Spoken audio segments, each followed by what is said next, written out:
Oh, holy of holies, they did it again. Look at this art. It is amazeballs. Well, let's talk about Devana.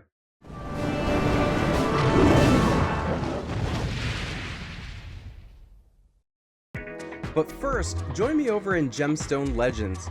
It's a fantastic match 3 RPG game, and it's players who get in early on games like this who are at the biggest advantage. Not only will you help the channel out by using the link in the description of this video, but if you use the code #lion_2021 you're gonna get a guaranteed free epic hero named Elidor, along with 5 more gold scrolls, that's more heroes, and a bunch of gold and gems. And after you download the game, you're gonna have access to the beginner events, which is going to get you 1 more free epic hero named Soliana, and a bunch of free legendary equipment and a platinum scroll, which is again another free epic or legendary hero. Guys, wow. Just make sure to use that code within 3 hours of downloading the game and after completing the tutorial. And I will see you over in Gemstone Legends. So the art is just on point these last couple of months with the Heroes of the Month and in the recent events too. I've just really enjoyed the artwork that's been coming out. Whoever that person is at Small Giant Games, congratulations, it's just amazing. Of course, it's not all about the art, it's also about what's printed on the card. So Devana is a 5-star holy hero, ranger class, not one of the best classes, but not bad either. And then we have this relatively unique passive ability, resist minion effects. This hero has an innate resistance against incoming negative effects and damage from minions. So it's another minions matter kind of effect. We've been seeing a lot of that coming into the game over the last 9 months to a year. And this one's kind of cool because you don't see this printed on a hero too often. Of course, just one hero on your team having resistance to minion effects. I mean, it's a little bit niche, but it's kind of cool. I like this on here. You definitely can use a hero like this on offense when you know you're going to go up against a team with lots of minion effects. So when you think about what does she really benefit from? It's like going up against Bureau, who the minions give a status ailment, for example. So, you know, she's going to have protection against both damage and statuses. That's just really cool. Resist dispels. This hero has an innate resistance against dispels of buffs. All right, attack is 741. That is okay. Doesn't stand out to me, but it's not bad either. Defense 756. Solid, but not great. And health is 1404. Again, solid, but we've seen higher. But this is not bad. This is pretty good as far as HP goes. Arrows and Claws is an average speed special. So when the speed is average, you're really looking for it to do just a little bit more than fast and it to be a little more complex. So let's see what this one says. She deals 255% damage to the target and nearby enemies. With the 741 attack, that's okay. That's okay. She's going to deal damage. It's going to be noticeable. It's not going to stand out. It's going to be okay. Summons a Lynx minion with 35% HP and 35% attack inherited from the caster. Now that stands out to me because 35% of 1404 HP is quite a bit of HP. 35% attack, even with the 741 attack, that's pretty good for a minion. That's really good for a minion. So that's a beefy minion. Now let's see what the minion does. Before Lynx minion hits its target, it destroys all minions from the target. Wow, that is so cool. Now you have to think, Devana's the only one getting this minion, so it's not like you're just wiping out all the opponent's minions. So if you're going up against a defense that has like Bira and Freya and things like that, well, you'll get rid of some minions here and there, but not like all of them. I mean, her special's also dealing damage to a few heroes, so that should help a little bit too. But that's a really cool little minion there. Just know it's only affecting Devana. Dispels buffs from the target and nearby enemies. So you can think of this like, I'm used to using Frida and Evelyn, Guardian Panther, who dispel buffs from 3 like this. And that's always good to have. You like to have a hero like this to go against the Krampuses and the Black Knights of the world. You like to have a dispeller on your team just to try and deal with that a little bit. And then Elemental Link gives all holy heroes a small amount of mana at the end of turn for 4 turns. This effect can't be dispelled. So my thoughts on Devana are she's sticking out more as an offensive hero than a defensive hero. Again, when you see this hitting target nearby enemies special, much better on offense where you can pick the hero and deal the max amount of damage and get the max amount of effect out of it. When you put a hero like this on defense, you don't really get to choose, and oftentimes the AI will choose the end heroes, so you're only really hitting 2. Or if there's already a couple of dead heroes, there might be one isolated and it just hits that single one. So definitely could be much better for offense. The other thing that's incentivizing Devana to be an offensive hero is this last special I just read down here, the Elemental Link. That's going to increase mana. So the more yellow heroes you have, and typically you're not going to pack a defense with all the same color just because it's easy to color stack against that hero and team and just bring them all down with tile damage. So this is incentivizing you to play on offense and bring this on offense.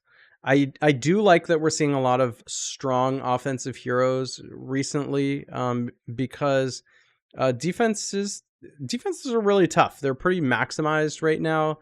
But not only that, they're less likely to have to nerf good offensive heroes. I've talked about this before. You don't really notice when offensive heroes are overpowered. You only really notice when the defensive heroes are overpowered because you go up against a defense, and if it frustrates the daylights out of you, then you get all mad at it, and that's when you're like, I'm quitting this game. I'm never playing again, the RNG. And you notice those heroes that really frustrate you. Teleria is one that comes to mind back in the day. But when there's an overpowered offensive hero, that doesn't, nobody really sees their defense get beat by them. So they're not like, oh, that hero needs to be nerfed. So being a more offensive hero, we don't really have to worry about that all that much. But as far as the special goes, I'm not seeing anything that's overpowered here anyway. I definitely would not call Devana overpowered. I think she's doing some cool things that are kind of niche. You definitely want to pick and choose when you're going to take her. You're not going to take her in every situation. Now, if you are a newer player or a mid-tier level player where maybe you don't have many 5-star yellow heroes, well then, maybe you're going to value Devana. Like I wouldn't not ascend her. You're going to ascend who you have and play with who you have. But this isn't a hero you can necessarily use in every circumstance. You're going to look to synergize with her and take her in certain circumstances. There are plenty of heroes out there that you'll pretty much take in all circumstances. This is not one of them. And if you guys know my grading scale, it goes like this. A is pretty much reserved for the best of the best. They're either the overpowering defensive heroes that just make it like nearly impossible to beat a defense, used all the time, or like a hero that you take on offense, you take on defense, that you take against the Titan, that you take in raids, that you take in war. Those are A's. B's are heroes that are almost there, but not quite. Like you use them in a lot of circumstances. You can use them everywhere, and they're going to be pretty good and flexible, but they're not standing out as like overpowered. B's to me are like good heroes who you're probably taking as your like third choice on a lot of teams and things like that. C heroes are your niche heroes. And this is the range where I think Devana is falling. So I'm going to give a final grade for her in just a moment here. But C heroes in my book are niche, meaning that in some circumstances, they are very, very good.